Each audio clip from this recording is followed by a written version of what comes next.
Hello, marking, filling, flat സ്ക്വയറും try സ്ക്വയറും ഉപയോഗിച്ചുള്ള പരിശോധനാ സെഷനിലേക്ക് സ്വാഗതം. നമുക്ക് ഈ സെഷനോട് കൂടി ആരംഭിക്കാം. ഇനി നമുക്ക് ഈ സെഷന്റെ ലക്ഷ്യങ്ങൾ പഠിക്കാം. ഈ സെഷന്റെ അവസാനം നിങ്ങൾക്ക് താഴെ പറയുന്നവ ചെയ്യാൻ കഴിയും. അനുയോജ്യമായ ടൂളുകൾ തിരിച്ചറിയാൻ, ഡ്രോയിങ് അനുസരിച്ച് വർക്ക് പീസ് അടയാളപ്പെടുത്താൻ, ആവശ്യമായ സൈസിൽ വർക്ക് പീസ് ഫയൽ ചെയ്യാൻ, ട്രൈ സ്ക്വയർ ഉപയോഗിച്ച് വർക്ക് പീസിൻ്റെ ഫ്ലാറ്റ്നെസ്സും സ്ക്വയർനെസ്സും പരിശോധിക്കാൻ. നമുക്കിനി ആവശ്യമായ ടൂളുകൾ നോക്കാം. ആദ്യം നമുക്ക് അവയെ ലിസ്റ്റ് ചെയ്യാം. സ്റ്റീൽ റൂൾ, സ്ക്രൈബറുകൾ, dividers, try square, jenny caliper, calipers, ball peen hammer, dot punch, bench vice, ഫയലുകൾ, hacksaw frame, hacksaw blade, surface table, vernier caliper, marking media, parallel ബ്ലോക്കുകൾ, ആൻവിൽ, യൂണിവേഴ്സൽ ഗേജ്. ഇനി നമുക്ക് ഇവ ഓരോന്നായി പഠിക്കാം. Steel rule. അടയാളപ്പെടുത്തുന്നതിനും അളക്കുന്നതിനും 0.5 mm കൃത്യതയുള്ള സ്റ്റീൽ റൂൾ ഉപയോഗിക്കുക. സ്ക്രൈബർ. സ്ക്രൈബ് ലൈനുകൾ ചെയ്യാൻ ഉപയോഗിക്കുന്ന ടൂൾ ആണ് സ്ക്രൈബർ. ഡിവൈഡർ.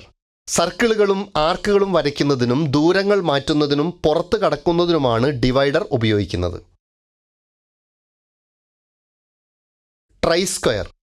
സർഫേസിൻ്റെ സ്ക്വയർനെസ്, അതായത് ആംഗിൾ ഓഫ് 90 ഡിഗ്രിയും ഫ്ലാറ്റ്നെസ്സും പരിശോധിക്കാൻ ഉപയോഗിക്കുന്ന ഉപകരണമാണ് ട്രൈ സ്ക്വയർ.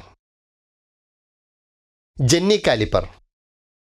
ജെന്നി കാലിപ്പർ അഥവാ ഓഡ് ലെഗ് കാലിപ്പർ ഒരു കോമ്പസിൻ്റെ അതേ രീതിയിലാണ് പ്രവർത്തിക്കുന്നത്. ഒരറ്റം ഒരു നിശ്ചിത സ്ഥലത്ത് ക്രമീകരിച്ചുകൊണ്ട് മറ്റേ അറ്റം സ്ക്രൈബ് ചെയ്യുന്നതിനോ അല്ലെങ്കിൽ അളക്കുന്നതിനോ ഉപയോഗിക്കുന്നു. കാലിപ്പേഴ്സ്. സ്റ്റീൽ റൂളിൽ നിന്നും ഒരു ജോബിലേക്ക് അളവുകൾ മാറ്റുന്നതിന് ഉപയോഗിക്കുന്ന ഇൻഡയറക്റ്റ് മെഷറിംഗ് ഉപകരണങ്ങളാണ് ഇവ. തിരിച്ചും. ബാൽപിൻ ഹാമർ. വിറ്റ്നസ് മാർക്ക് ഉണ്ടാക്കുന്നതിനായി ഡോട്ട് പഞ്ചിനൊപ്പം ഉപയോഗിക്കുന്നവയാണ് ഇവ. ഡോട്ട് പഞ്ച് ഇൻഡന്റ് ചെയ്യാനോ അല്ലെങ്കിൽ ഒരു വിറ്റ്നസ് മാർക്ക് ഉണ്ടാക്കാനോ ഉപയോഗിക്കുന്ന ഒരു ടൂൾ ആണ് പഞ്ച്. Bench vice. വർക്ക് പീസിനെ പിടിക്കാൻ ഉപയോഗിക്കുന്ന ഒരു വർക്ക് ഹോൾഡിംഗ് ഡിവൈസ് ആണ് ബെഞ്ച് വൈസ്. ഫയൽ. ഒരു വർക്ക് പീസിൽ നിന്ന് നല്ലൊരളവിൽ മെറ്റീരിയൽ നീക്കം ചെയ്യാൻ ഉപയോഗിക്കുന്ന ഒരു ഹാൻഡ് ടൂൾ ആണ് ഫയൽ. വ്യത്യസ്ത സെക്ഷനുകളിലുള്ള മെറ്റലുകൾ മുറിക്കുന്നതിന് ഉപയോഗിക്കുന്ന ബ്ലേഡിനോടൊപ്പം ഉപയോഗിക്കുന്നതാണ് ഹാക്സോ ഫ്രെയിം. Surface table. ഫ്ലാറ്റും പ്ലെയിനും ആയ സർഫേസ് ടേബിൾ ഡയമെൻഷണൽ മെഷർമെൻറ്റിനായി ഒരു ഹൊറിസോണ്ടൽ റെഫറൻസ് സ്പേസ് ആയി ഉപയോഗിക്കുന്നു. Vernier caliper. ലീനിയർ ഡയമെൻഷനുകൾ അളക്കാൻ ഉപയോഗിക്കുന്ന ഒരു മെഷറിംഗ് ഡിവൈസ് ആയിട്ടാണ് വെർനിയർ കാലിപ്പർ നിർവചിക്കപ്പെടുന്നത്. മെഷറിംഗ് ജോകളുടെ സഹായത്തോടെ റൗണ്ട് ഒബ്ജക്റ്റുകളുടെ വ്യാസം അളക്കാനും ഇത് ഉപയോഗിക്കുന്നു. Marking media. രേഖപ്പെടുത്തിയ ലൈനിനെ വ്യക്തമായി വേർതിരിക്കാൻ ലോഹത്തിൻ്റെ ഉപരിതലത്തിൽ പ്രയോഗിക്കുന്ന ഒരു വസ്തുവാണ് മാർക്കിംഗ് മീഡിയ. പാരലൽ ബ്ലോക്കുകൾ. വർക്ക് സമാന്തരമായി നിലനിർത്താനും മെഷീനിങ്ങിനായി വർക്ക് പീസുകൾ സജ്ജീകരിക്കാനും ഉപയോഗിക്കുന്ന ലോഹത്തിൻ്റെ റെക്റ്റാങ്കുലർ ബ്ലോക്കുകളാണ് പാരലൽ ബ്ലോക്കുകൾ. ആൻവിൽ. മെറ്റൽ ജോലിക്കായുള്ള ഒരു വലിയ ലോഹ ബ്ലോക്ക് ആണ് anvil.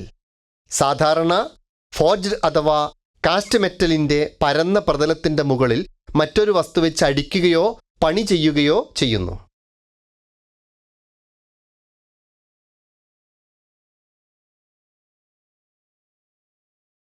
Universal gauge.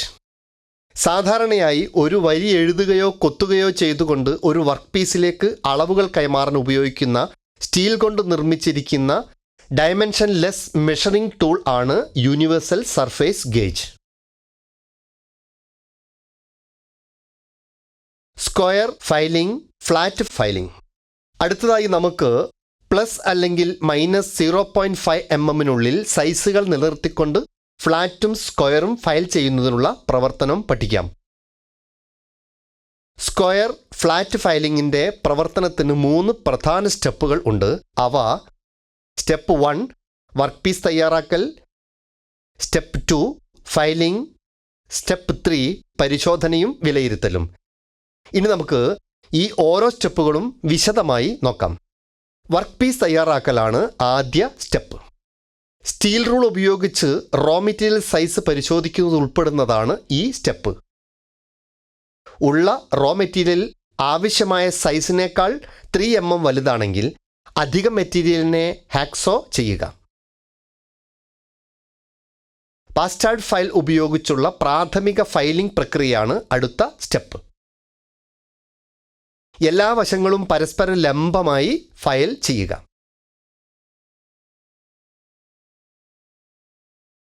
Marking media പ്രയോഗിക്കുക. ഡ്രോയിങ് അനുസരിച്ച് ആവശ്യമായ ഡയമെൻഷനുകൾ അനുയോജ്യമായ ടൂളുകൾ ഉപയോഗിച്ച് അടയാളപ്പെടുത്തുക. ആദ്യം സർഫേസ് പ്ലേറ്റ് വൃത്തിയാക്കുക. സ്റ്റീൽ റൂൾ ഉപയോഗിച്ച് ജെന്നി കാലിപ്പർ 70 mm ആയി ക്രമീകരിക്കുക. സർഫേസ് പ്ലേറ്റിൽ ഫ്ലാറ്റ് വർക്ക് പീസ് വെച്ച് ഉറപ്പിച്ച് പിടിക്കുകയും ജെന്നി കാലിപ്പറുകൾ ഉപയോഗിച്ച് വിറ്റ്നസ് ലൈനുകൾ 70 mm × 70 mm അടയാളപ്പെടുത്തുകയും ചെയ്യുക. ഇപ്പോൾ ആൻവിലിൽ അടയാളപ്പെടുത്തിയ വർക്ക് പീസിൽ വയ്ക്കുക. ഡോട്ട് പഞ്ചും ഹാമർ എന്നിവയുടെ സഹായത്തോടെ അടയാളപ്പെടുത്തിയ ലൈനുകളിൽ വിറ്റ്നസ് മാർക്കുകൾ ഉണ്ടാക്കുക. ഇപ്പോൾ ട്രൈ സ്ക്വയറിൻ്റെ സഹായത്തോടെ ലെവൽ നിലനിർത്തിക്കൊണ്ട് അടയാളപ്പെടുത്തിയ വർക്ക് പീസ് ബെഞ്ച് വൈസിൽ ശരിയായി പിടിക്കുക. ഡെഡ് സ്മൂത്ത് അഥവാ സ്മൂത്ത് ഫയൽ ഉപയോഗിച്ച് ഫയൽ ചെയ്യുകയും അടയാളപ്പെടുത്തിയ ലൈനുമായി ബന്ധപ്പെട്ട് ഒരു വശത്തെ അധിക മെറ്റീരിയൽ നീക്കുകയും ചെയ്യുക. സൈസ് ±0.5 mm നിലനിർത്തിക്കൊണ്ട് വർക്ക് പീസിൻ്റെ അടുത്ത വശത്ത് ആവശ്യമായ 70 mm × 70 mm × 18 mm സ്ക്വയർനെസ് കിട്ടുന്നതിനായി വീണ്ടും പ്രക്രിയ ആവർത്തിക്കുക. ഇനി നമുക്ക് പരിശോധനയുടെയും വിലയിരുത്തലിൻ്റെയും ഘട്ടത്തിലേക്ക് കടക്കാം. വെർനിയർ കാലിപ്പർ കൊണ്ട് സൈസ് പരിശോധിക്കുക. ട്രൈ സ്ക്വയർ ഉപയോഗിച്ച് സ്ക്വയർനെസ്സും ഫ്ലാറ്റ്നെസ്സും പരിശോധിക്കുക. വൃത്തിയാക്കി ഓയിൽ പുരട്ടി വിലയിരുത്തലിനായി സൂക്ഷിക്കുക.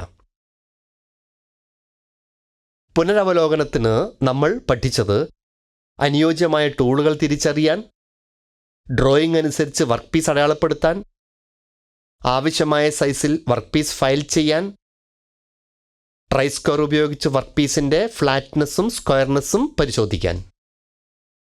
അങ്ങനെ ഇത്രയുമാണ് മാർക്കിംഗ്, ഫ്ലാറ്റിംഗ്, ഫ്ലാറ്റ് സ്ക്വയറും ട്രൈ സ്ക്വയറും ഉപയോഗിച്ചുള്ള പരിശോധനയെക്കുറിച്ചുള്ളത്.